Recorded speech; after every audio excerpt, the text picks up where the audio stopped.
والصلاة والسلام على سيدنا ونبينا وحبيبنا ومولانا محمد وعلى آله وأصحابه أجمعين وعلى كل من تبعهم بإحسان إلى يوم الدين. أما بعد، فإخواني الأعزة، أحييكم بتحية الإسلام، السلام عليكم ورحمة الله تعالى وبركاته. إنه من دواعي السرور أن أحضر هذه الحفلة الطيبة المطيبة باللغة العربية الفصيحة. فقد سررت بالاستماع للكلمات الطيبة من الطلاب الذين تقدموا على المنصة بكلماتهم، ورأيت أنهم يتكلمون اللغة العربية ويلقون كلماتهم بكل طلاقة وفصاحة، زادهم الله تعالى علما وصلاحا. كما فرحت بهذا البرنامج الأخير الذي كان فيه مباراة شعرية، وهذا يدل على أن الطلبة بفضل الله سبحانه وتعالى لهم صلة قوية بالشعر العربي. أيها الأعزة، إن اللغة العربية لا نريد تعلمها من أجلها لغة فقط، وإنما هي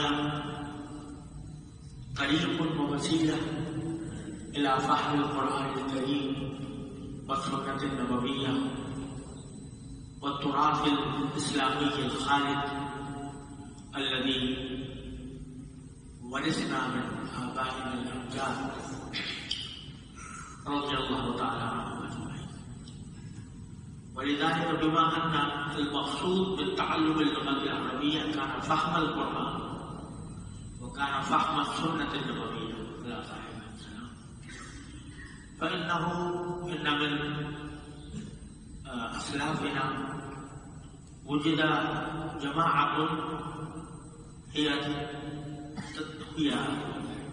قد توصلت إلى مكانة رفيعة في الأدب العربي وفي اللغة العربية والعلوم العربية، ولكن في الوقت نفسه لم يكونوا يعتنون بأن يمارسوا التكلم بها وإلقاء الكلمات فيها.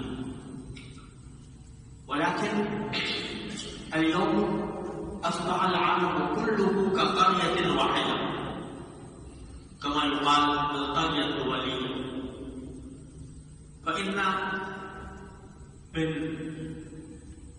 من فرائضنا الأخيرة من حيث كوننا مسلمين أن نتعلم اللغة العربية ونحصل على ممارسة للتكلم بها، لأن العالم الإسلامي الآن قد كثرت المواصلات بين الممالك الإسلامية والدول الإسلامية، ونحن نريد أن يكون العالم الإسلامي يجتمع على لغة واحدة، وهي اللغة العربية، لغة القرآن، لغة السنة النبوية، على لغة الرسول صلى الله عليه وسلم. فهذه هي اللغة الوحيدة التي هي تصلح أن تكون صلة بين المسلمين في مشارق الأرض ومغاربها. ولذلك نحن الآن بحاجة إلى أن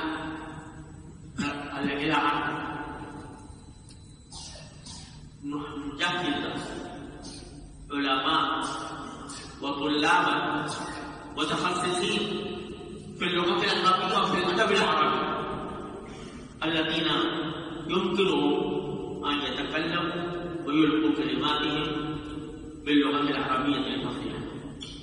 فالحمد لله على أن هذا النادي الذي أتشرف بالحضور فيه هو هذا النادي، أهنئ أعضاءه والمشرف عليه الشيخ الكريم حفظه الله تعالى، وعلى عنايته البالغة لتدريب الطلاب بالتكلف باللغة العربية وأن تقوى صلتهم بالأدب العربي الأصيل. فأنا هنا أهنئكم بأخذ هذا الحفل الذي هو مظهر من مظاهر الاعتناء باللغة العربية وبالتكلم فيها. ولولا ظروفي الصحية لدرست معكم أكثر، ولكن إن ظروفي الصحية وكذلك الأشغال المتراكمة لا تسمح لي إلا أن أكون بينكم لمدة قصيرة ونودعكم بعد ذلك.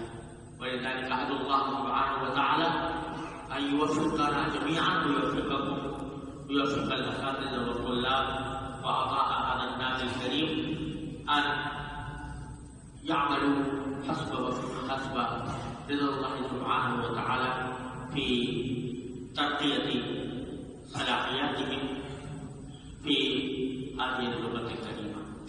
والسلام عليكم ورحمة الله تعالى وبركاته.